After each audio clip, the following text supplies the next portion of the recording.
발표해 주실 동국대학교 불교미술과 이수혜 교수님은 국가유산진흥원 비상임 이사, 국가유산청 수리기술위원회 위원, 또 국가유산청 정문위원, 또 대한불교조계종 성법위원회 위원을 맡아서 아주 활발하게 활동하고 계십니다. 아마 아시는 분은 아시겠지만 우리나라 불교회와 첫 번째로 손꼽히는 불모이시죠. 네, 오늘 이렇게 특별한 자리에 또 발표를 해주시게 돼서 너무 감사드리고요. 네, 두 번째 발표를 부탁드리겠습니다. 박수로 네, 환영해 주시기 바랍니다. 네.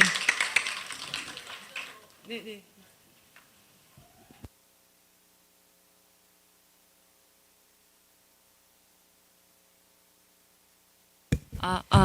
네. 잘 들리시나요? 네. 저는 앞에서 이제 도윤수 선생님께서 정멸보궁의 건축 양식을 통해서 정멸보궁이 이걸 치울까요? 네. 네. 그러니까 앞선 발표에서는 정멸보궁의 건축 양식을 통해 보궁이 1468년에 중창된 조선 초기에 아주 귀한 다포 집임을 잘 설명해 주셨습니다.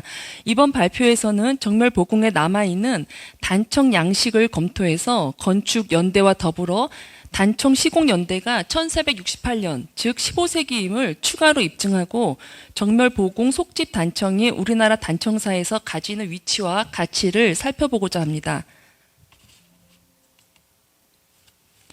네, 단청의 연대를 고증하기 위해서는 건물의 중수 이력을 검토하는 것이 매우 중요합니다. 단청은 건물과 수명을 같이 하기 때문에 건물이 소실되면 단청도 함께 소실됩니다. 그런가 하면 건물의 수명과는 상관없이 시간이 흐르면 색이 바래고 지워지고 다시 단청이 되면서 변형이 될 수도 있습니다. 따라서 15세기 건물에 현존하는 단청이라고 하더라도 그것이 17세기나 18세기의 단청일 가능성도 열어두어야 합니다. 그래서 이번 발표에서는 앞선 발표에서 중수연대에 대해 정리를 잘 해주셨고 저도 그 의견에 동의하므로 속집의 연역을 간단히 살펴본 후 남아있는 단청 양식을 중심으로 단청의 시공연대를 고증하는 순서로 진행을 하도록 하겠습니다. 네, 외기돌이 묵서에는 1468년, 1541년, 그리고 1625년, 1650년 이라는 중창연대가 기록되어 있고 중도리에는 1767년, 그리고 중대 정멸보궁 중창기에는 1875년이라는 중창 기록이 있어 정멸보궁이 여러 차례의 중수가 있었음을 알 수 있습니다. 한편 1664년 윤석어의 노서유고와 1708년의 조덕린의 옥천선생 문집에는 정멸보궁을 이중벽이라고 언급을 하고 있어 이를 통해 적어도 1664년 이전에 이미 지금 우리가 보고 있는 겹집 구조가 형성되어 있었다는 것을 이렇게 추정해 볼 수가 있습니다.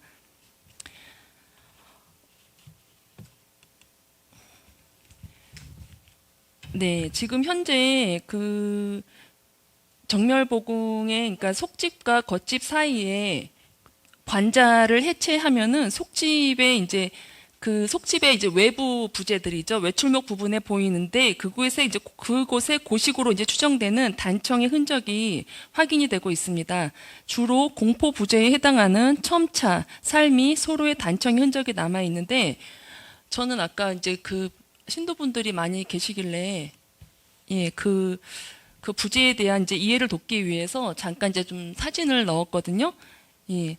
그래서 지금 이렇게 보시는 건물은 뭐 봉정사 대웅전 건물인데 이 정멸보궁 건물이랑 건립 중창된 연대도 비슷할 것 같고 그래서 이제 이 사진을 실어 왔습니다. 그래서 보시는 것처럼 저 지붕과 기둥 사이에 있는 저 부재들을 작은 부재들을 우리가 이제 공포라고 하고 있는데요. 이런 공포들은 이제 내부에도 형성이 되어 있습니다. 그래서 보시는 것처럼 그 첨차라고 하는 것들은 내가 봤을 때 이렇게 좌우로 뻗어 있는 부재를 첨차라고 하고요. 그리고 삶이라는 거는 나를 이렇게 향해 있는 부재를 삶이라고 합니다. 그런 삶이와 첨차가 이렇게 겹겹이 쌓이면서 있는 저런 작은 부재들, 저거를 이제 소로라고 하는데요. 지금 정멸보공 속집의 경우 그 첨차와 소로 그리고 살미에 단청 문양의 흔적이 남아있는 것들을 확인해 볼 수가 있습니다. 지금 보시는 거는 이제 그 정면에서 바라본 모습이고 측면의 이제 모습인데요. 예.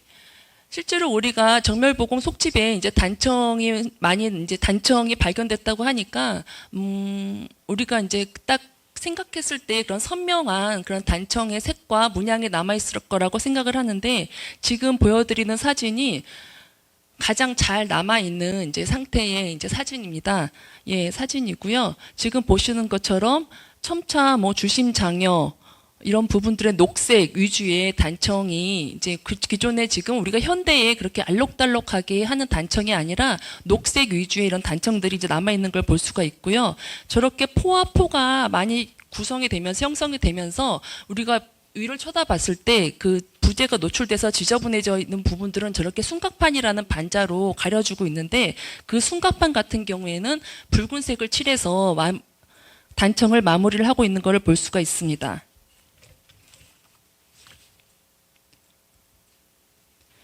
네, 이 속집 같은 경우에는 동서남북으로 전면과 후면 그리고 좌우 측면이 단청이 지금 남아있는 그 상태가 열화 정도가 다르게 나타나고 있는데요.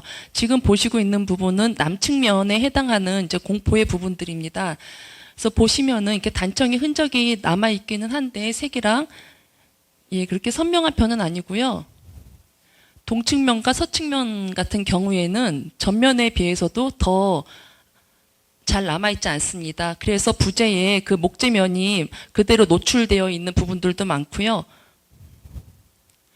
그런 거에 비해 지금 후면 같은 건물의 배면 같은 경우에는 지금 단청의 색이나 이렇게 문양들이 어느 정도 선명하게 남아 있어 이를 통해서 정멸보공 속집의 단청 문양을 우리가 유추를 해볼 수가 있습니다.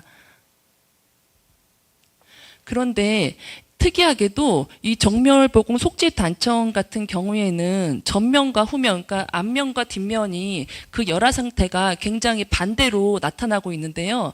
지금 보시는 것처럼 주심장여라는 부재, 첨차, 소로, 살미 모두 문양이 그려져 있긴 한데 지금 이 주심장여를 예를 들어서 보면은 여기 이렇게 나무가 문양에 지워서 나무가 그대로 보이는 부분에 전면 같은 경우에는 그 부분에 문양이 남아 있습니다.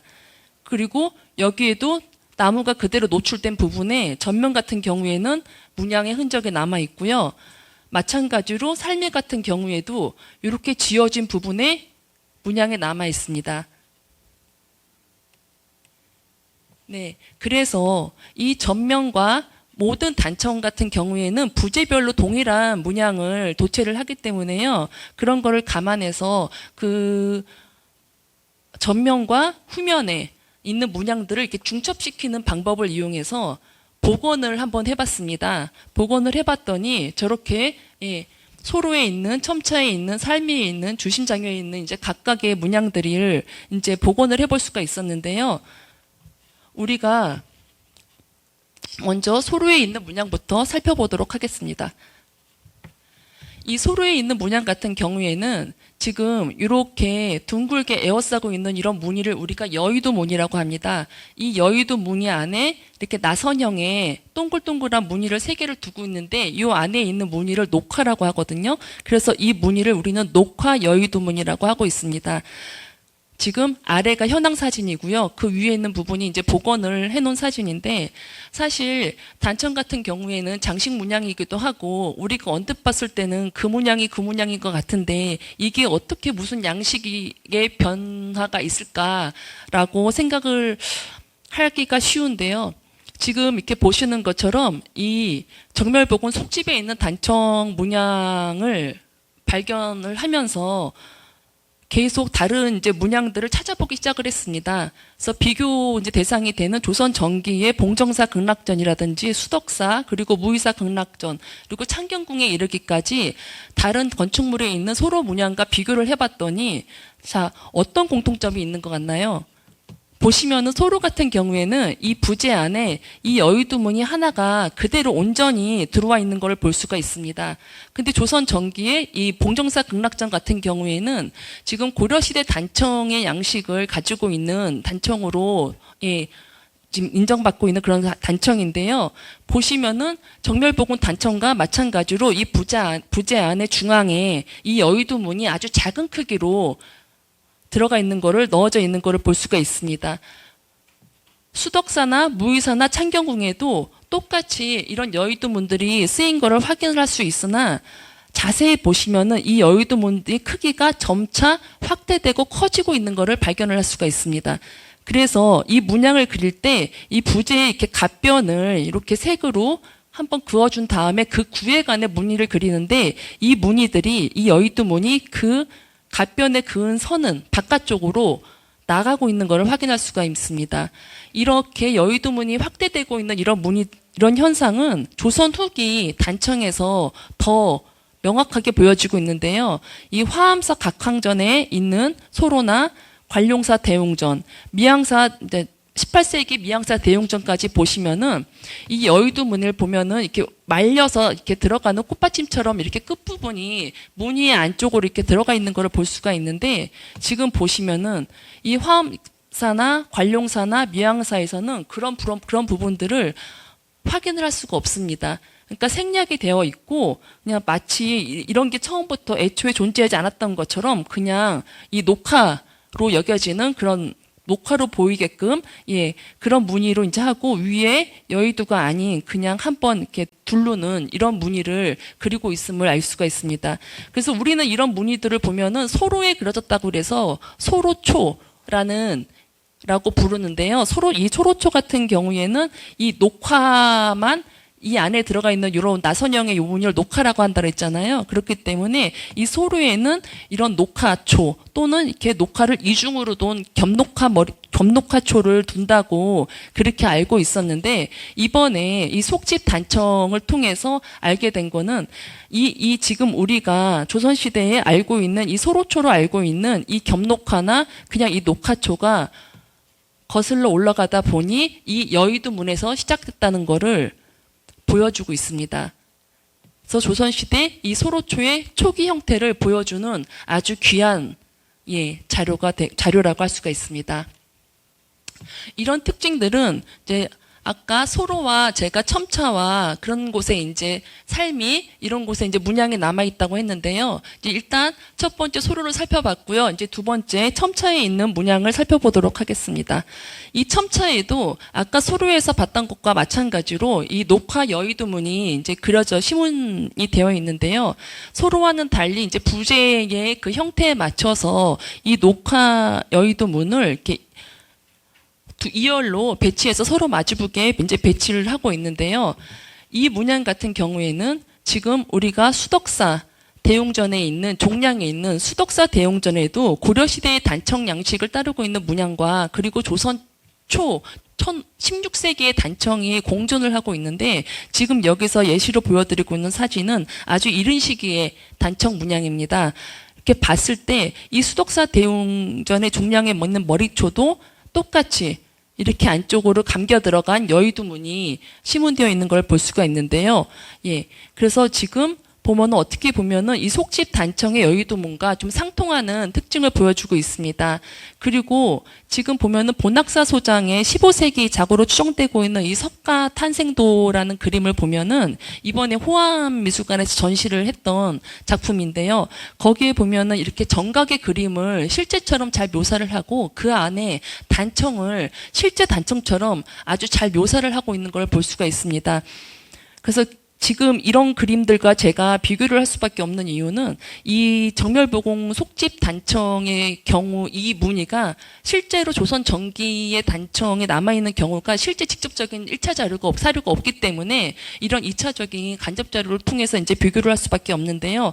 이 그림에 있는 곳 보면은 우리가 이런 부재의 양쪽 끝에 있는 이제 밑그림을 이제 머리초라고 얘기를 하는데요. 이런 창방에 있는 이런 머리초들이랑 비교를 해보면은 이 부분을 제가 확대를 해본 부분입니다. 그때 확대를 해봤을 때 우리 속집에 있는 단청 문양과 비슷하게 이 여의도문을 먼저 하나 배치하고 이렇게 서로 마주보게 배치하고 있는 것들을 볼 수가 있습니다. 그리고 또 하나 우리가 이렇게 여의도문을 배치를 한 다음에 이 머리초를 놓고 이 끝을 마무리를 할 때는 조선시대 대부분의 단청이 이렇게 한 줄로 그어서 마무리를 해주고 있습니다. 그래서 머리초 이 부분을 앞에 있는 문양을 그어서 마무리를 해준 다음에 그 뒷부분을 우리가 개풍이라고 이제 표현을 하고 있는데요. 지금 이 정멸복원 속집에 같은 첨차 같은 경우에는 이 머리초와 이 개풍 부분을 그냥 일자로 구어서 마감을 하지 않고 이 개풍과 머리초가 연결되도록 이렇게 선을 그어서 마무리를 하고 있음을 볼 수가 있습니다. 근데 이러한 특징들은 지금 보면은 영조법식이라는 그래서 채화작에서 이제 확인을 할 수가 있고요. 확인을 할 수가 있습니다. 그래서 이러한 특징들도 이 지금 정멸복원 속집의 단청의 시기가 올라가는 근거라고 할 수가 있고요. 그 다음에는 이제 살미에 있는 문의입니다. 단청에 있는 문양들은 우리가 굉장히 이름을 어떻게 언뜻 들으면 유치한 이름들이 굉장히 많이 쓰이고 있습니다. 여기에도 똑같은 이제 이름이 이제 등장을 하는데요. 이제 둘레방석이라는 문양의 이름이 있습니다. 사실 이 둘레방석이라고 불리는 이유는 정말 단순합니다. 그냥 방석처럼 생겼기 때문에 둘레방석이라는 이름이 생겼습니다. 그리고 뭐 아까도 말씀을 드렸지만은 이 외에도 사실 단청에는 이 나선형과 나선형의 문양을 연결시키는 동그란 문양을 딱지라는 이름을 쓰기도 하고요. 그냥 정말 직접적으로 보이는 그 형태 그대로의 이름을 이제 쓰는 경우가 많은데 지금 우리가 저렇게 위에서 봤을 때 둥그랗게 안에 주문양이 되는 뭐 꽃무늬라든지 어떤 문양을 두고 그거를 저렇게 둘레를 에워싸는 문양을 우리가 둘레방석 문양이라고 합니다. 그래서 일단 이 정멸복원 속집 단청에 남아있는 살미에 남아있는 문양도 우리가 둘레방석 문양이라고 할 수가 있는데요. 이 둘레방석 문양은 이 속집 단청에서는 유형이 두 가지로 나타나고 있습니다. 첫 번째 유형 같은 경우에는 지금 가운데 저렇게 화문, 꽃무늬를 놓고 그 주변을 둥글게 에워싸고 있는 무늬가 있고요. 그리고 지금 주심장여라는 곳에 있는 둘레방석 문양인데요. 이 무늬 같은 경우에는 꽃을 가운데 두고 그 주변을 저런 나선형의 이것도 나선형이라고 해서 고팽이라고 단청에서는 부르고 있습니다. 저런 나선형의 저런 이제 고팽인데 실제로 보면은 이렇게 좌우로 돌고 가운데 동그랗게 마감해 준 게 아까 우리가 소로에서 봤던 녹화문과 동일하죠. 그렇기 때문에 이 화문과 녹화문을 두르고 그리고 좌우로 다시 녹화가 있는 여의도문을 배치한 다음에 이거를 한번 실이라는 것으로 에워싸주고 있는 무늬를 볼 수가 있습니다. 그런데 지금 우리가 현대 단청 같은 경우에는 그리고 조선시대의 일반적인 단청에서 이 둘레방석 같은 경우에는 이 끝에 이 사방의 모서리가 이렇게 뾰족하게 표현되는 예가 극히 드뭅니다. 다 둥글게 이렇게 둥글게 표현이 되는데요. 우리가 이렇게 사방 모서리가 어느 정도 저렇게 각이지게 마른 목골로 표현하는 저런 무늬를 능하문이라고 우리는 부르고 있습니다. 그래서 이런 능하문 형태의 이제 둘레방석 문이 이 정멸보공 속집의 단청에 이제 쓰이고 있는 것을 확인을 할 수가 있는데요. 이런 능하문 같은 경우에는 우리가 뭐 건축에 사용된 예는 찾아볼 수가 없지만 지금 뭐 중국의 요, 서화, 금 등 그 북방을 중심으로 해서 유행을 했던 이제 무늬입니다. 그래서 이 무늬들이 우리나라 고려 12세기에 청자가 이제 활발하게 제작이 될 때 그 청자가 제작이 되면서 같이 이제 거기에 있는 문양이 그려지게 되면서 이제 유행을 하게 됐는데요. 이때 지금 보면은 이제 10세기 때의 이런 이제 은재의 능화 접시라든가 이렇게 삼체로 한 이런 쟁반 모양 같은 거에서 이제 우리가 능화문들을 볼 수가 있습니다. 그리고 고려 청자에서 이런 이제 능화문의 이제 흔적들을 볼 수가 있는데요. 이렇게 뭐 공예품이나 이런 기물들에는 이런 능화문을 마른 목골에 이제 능화문을 그리고 그 안에 이런 산수나 꽃이나 여기에 뭐 각종 뭐 다양한 문양들을 그리기도 하지만 단청 같은 경우에서는 그 안에 간단한 도식화된 무늬들을 이제 그려서 표현을 하는데요. 지금 요 두 가지가 유형 1, 유형 2로 구분할 수 있는 속짓 단청에서 보여지는 이 능화문 안에 있는 무늬들입니다. 그래서 이런 무늬들, 그러니까 고려시대 때 우리가 뭐 공예품이나 뭐 도자기에서 봤던 그런 능화문을 단청에 사용한 이 유일한 사례가 이 정멸보공 속집의 단청이라고 할 수가 있습니다. 그렇기 때문에 우리가 아까도 제가 말씀을 드렸지만은 단청에서는 그 문양의 그런 시원적인 뭐 형태를 찾기 이전에 지금 딱 보이는 그 모습 그대로 뭐 둘레방석이라고 이런 부르는 그런 무늬들이 지금 정멸보공 속집에 있는 남아있는 이런 단청 문양을 통해서 그 시원적인 형태는 능화문에서 이제 비롯되었구나라는 것들을 한번 생각해보고 추정을 해볼 수가 있습니다. 네, 그리고 이외에 아까 처음에 제가 이제 단청 사진을 보여주었듯이 이 정멸보공 속집 단청 같은 경우에는 지금 우리가 보고 있는 이 단청, 우리 지금 보고 있는 단청뿐만이 아니라 지금 현존하고 있는 다 우리가 문화재, 그러니까 문화유산이라고 부르는 단청의 대부분이 다 임란 이후 조선 후기에 다 조성이 된 것들입니다. 조선 전기의 단청은 거의 남아있지가 않는데요.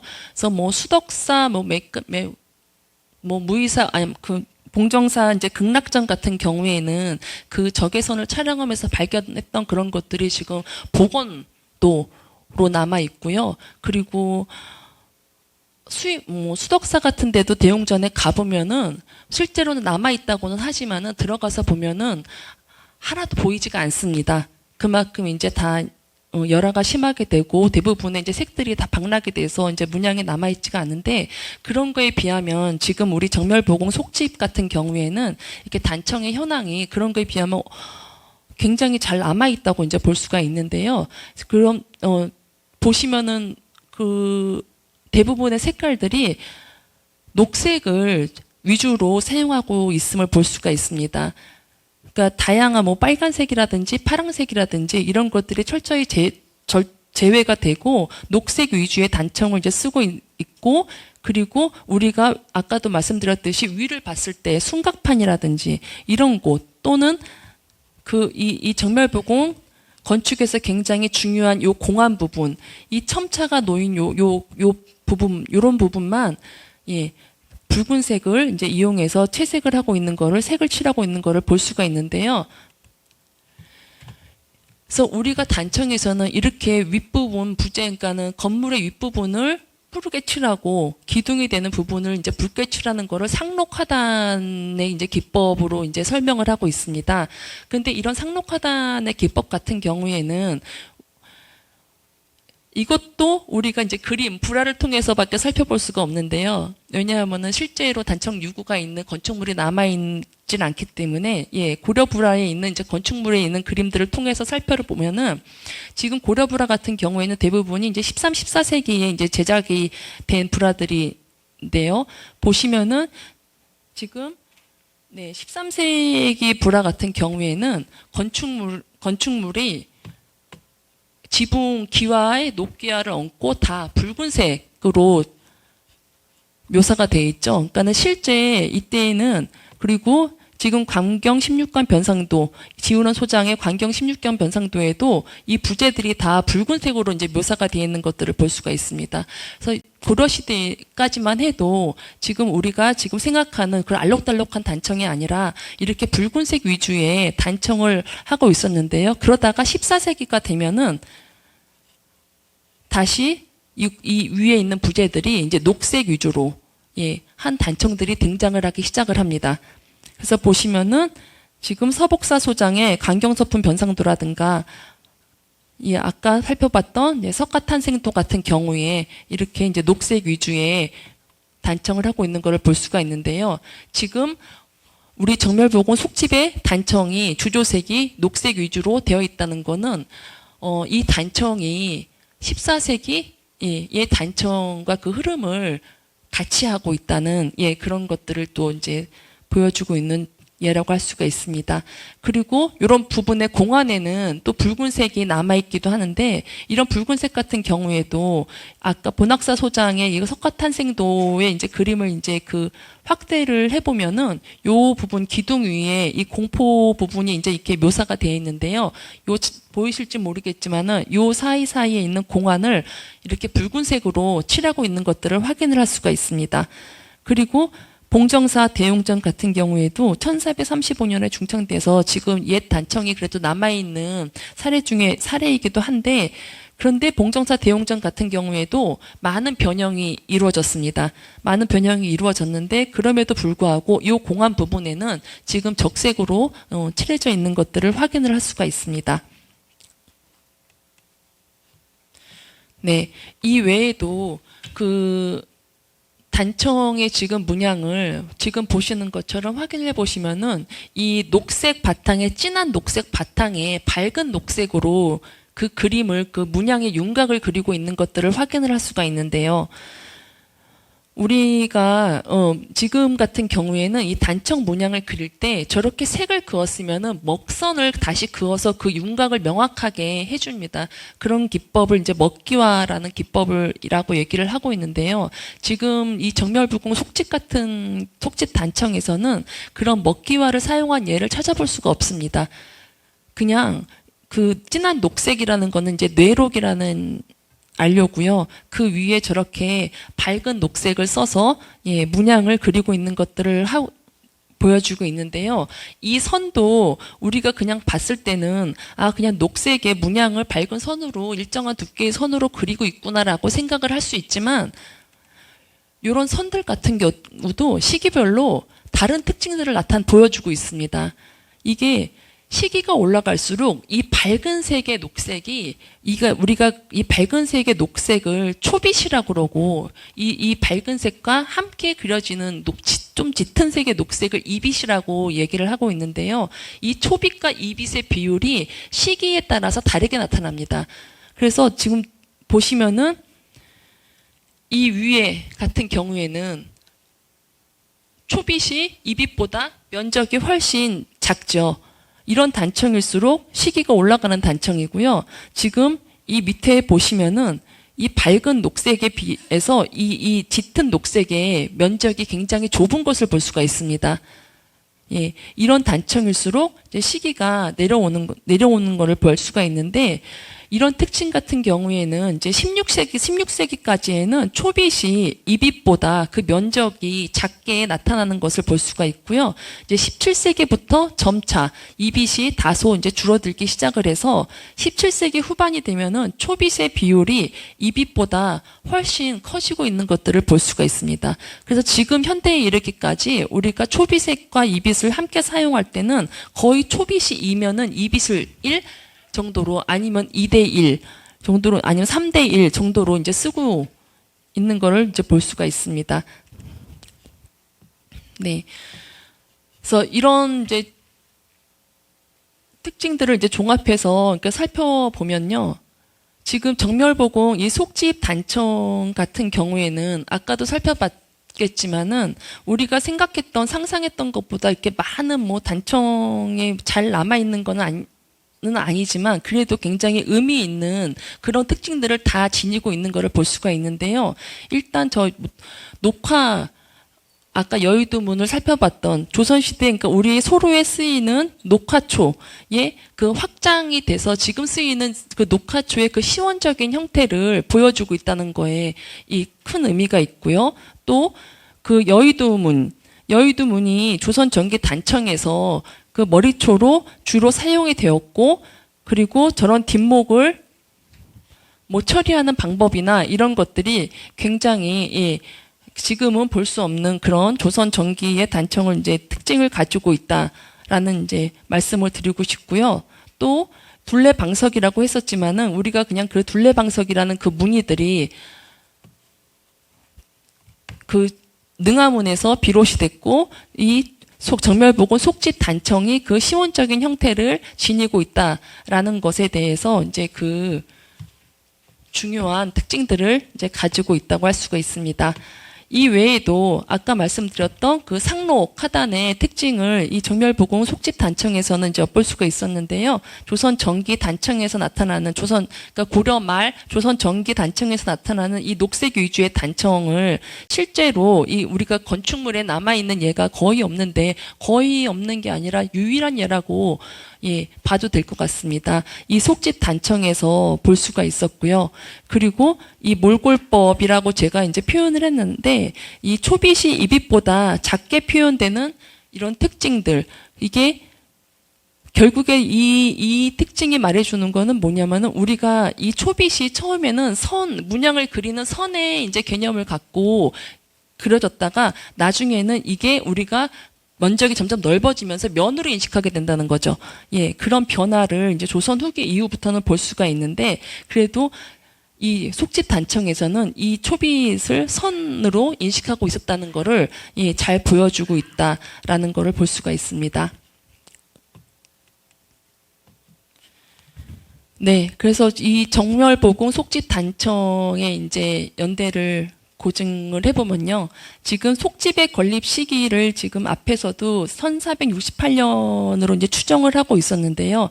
지금 이 단청에서 보여지는 모든 특징들이 고려 시대의 단청의 양식을 가지고 있으면서 지금 조선 후기에서는 볼 수 없는 조선 전기의 이제 단청의 양식을 따르고 있는 것을 볼 수가 있습니다. 그럼에도 이제 불구하고 겉집이 이제 형성이 되어 있었기 때문에 그 이후로 변형이 되지 않았다는 게 아주 중요하다고 볼 수가 있고요.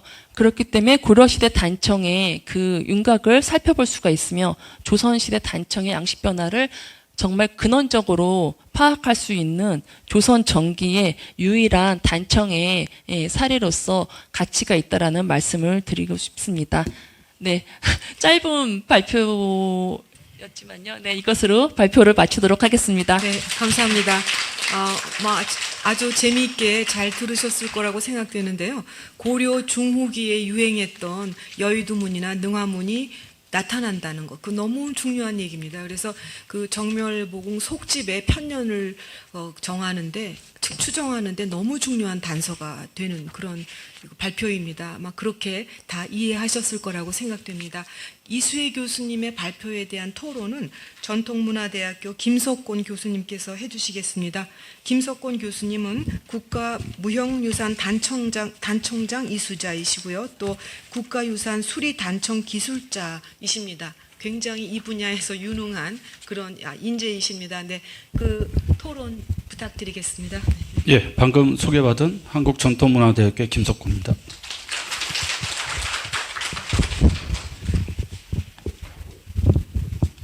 예, 교수님 발표 잘 들었습니다. 아주 쉽게 좀 잘 이해될 수 있도록 속속 잘 이렇게 설명해 주신 것 같아서 쉽게 이해를 많이 했고요. 그리고 제가 토론문은 이미 작성을 해서 그 요지문에 같이 첨부되어 있으니까요. 그거 좀 참고해 주시면 좋을 것 같고요. 시간 관계상 먼저 오늘 질문을 좀 드리도록 하겠습니다. 네. 교수님께서 이제 연대 추정, 건축이나 이제 단청에서 보여지는 시기에 대한 부분을 조선 전기 단청으로 이제 보셨는데, 사실 이제 단청에서는 이제 고식 단청의 어떤 그 양식적인 특징을 볼 때는 좀 지금까지는 채목부에 있는 문양을 주로 이제 확인을 해서 했는데요. 오늘 이제 발표해 주신 어떤 그 문양의 특징이 이제 저도 설명을 들으니까 그럴 수 있겠다라는 생각을 좀 하긴 했는데, 이제 그럼에도 불구하고 이미 17세기의 여러 가지 이제 중창 기록들도 있고 그런 어떤 상황에서 결정적으로 이것이 조선 전기 단청으로 나는 딱 추정을 하겠다라고 좀 보는 그 대목을 갖다 다시 한번 좀 설명해 주시면 좋을 것 같고요. 그다음에 이제 두 번째는 이 정멸보궁과 관련된 역사적인 이제 기사들을 보면 그 왕실과 굉장히 이제 밀접한 관련이 있는 내용들이 나옵니다. 그래서 저도 이제 이 교수님 이제 발표하시는 거 듣고 사실 이제 지금 현재 우리나라 궁궐 단청에 대한 어떤 기록이나 이런 것들이 사실 정기권은 거의 전무하기 때문에 사실 이게 이제 왕실과 밀접한 관련이 있는 부분이라면 상당히 이제 조선 정기 궁궐 단청과도 또 연관이 지을 수가 있을 것 같고요. 또 더군다나 오늘 이제 설명하신 그 문양 중에 둘레방석에 대한 내용도 하셨는데 사실 이게 뭐 궁궐 단청에 보면 첨화부에 이제 둘레방석들이 많이 들어갑니다, 사실. 그래서 이런 여러 가지 어떤 상황으로 봤을 때 궁궐 단청에 또 영향을 받았던 부분이 있지 않았겠느냐라고 생각이 들어서 그 부분에 대해서는 이제 어떤 의견이신지. 그다음에 이제 세 번째 질문으로는 그 정멸보궁 속집의 이제 단청의 특징에 대해서 말씀을 이제 해주셨는데 도체법에서 이제 몰골법 사용된 부분에 대해서 설명을 하셨어요. 그래서 근데 사실 이게 그 단청에서는 얼금 단청이나 이런 데에만 사실 몰골법이 사용이 되지 실제 문양을 갖다가 이제 도체하는 데 있어서는 사실 잘 쓰지 않는 기법이기 때문에 혹시 이제 만약에 이 기법이 이제 만약에 이제 조선 전기의 어떤 일반적인 어떤 기법이었다면 이 기법이 어떤 연유로 좀 사용하게 됐을지를 갖다가 좀 혹시 생각해 주신 게 있으시다면 생각하신 게 있으시다면 말씀해 주시면 감사하겠습니다. 네, 김석훈 교수님, 좋은 질문 너무 감사드립니다. 주신 질문들에 대해서 일단 순서대로 답변을 드리겠습니다. 첫 번째 질문이 정멸보궁 속집 단청을 15세기로 이제 추정한 이유에 대해서 이제 질문을 주셨는데요. 정멸보궁 속집 단청의 연대를, 그러니까는 시공 연대를 15세기로 제가 이제 편년을 한 거는 단순히 이제 기록에만 의존을 한 것이 아니라 방금도 이렇게 살펴봤지만은 문양의 양식적인 그 특징을 이제 근거로 삼았습니다. 특히 그 지금 아까 계속 강조했던 그런 뭐 여의도문 소로초에 있는 그런 변화, 그리고 둘레방석의 변화, 그리고 그 시원적인 형태를 이 정멸보궁 속집의 단청에서 찾을 수 있었다는 거는 굉장히 저는 의미가 있다고 생각을 하고, 이 정멸보궁 속집 단청이 갖는 가치가 정말 너무 크다고 말씀을 드리고 싶고요. 그래서 그런 것들을 통해서 저는 이제 그런 15세기로 이제 편년을 할 수 있었다라고 이제 말씀을 드리고 싶고요. 그리고 또 이제 두 번째 질문이 왕실과의 관련성을 말씀을 하셨는데, 그래서 이거를 이제 미리 이제 그 질문을 주신 것도 있고 해서 저도 생각을 해봤는데, 사실 현재 궁궐 단청 중 가장 이른 예가 창경궁의 명정전으로 알고 있습니다. 근데 이 창경궁의 명정전 같은 경우에는 이제 1616년 이제 그 단청에 대한 기록을 갖고 있기 때문에 이 속집과 정멸보궁 속집과 이제 비교했을 때 더 훨씬 이제 후대의 이제 단청이고요. 그렇기 때문에 그 영향 관계를 이제 그 파악하기는 힘들었지만 그렇다고, 그러니까 세조와의 저도 이제 보면서 그 관련성은 이제 단청의 이제 시기를 추정하는 중요한 이제 한번 근거 중 하나였고, 그리고 그런 생각은 해봤습니다. 아무래도 이제 뭐 상원사 뭐 중창 기록과도 이제 관련이 되고 당시 왕실의 이제 후원을 받은 이제 사찰이었기 때문에 아무래도 궁궐의 단청의 영향을 받았을 가능성은 매우 높았을 것이다. 하지만 그거를 지금 어떻게 뭐 제가 증명할 그건 없기 때문에 추후에 더 많은 자료가 확보된다면은 그 부분에 대해서 좀 더 많은 이제 연구를 해보도록 하겠습니다. 그리고 세 번째 질문이 지금 일반 단청에 이제 사용되지 않는 이제 몰골법에 대해서 이제 말씀하셨는데요.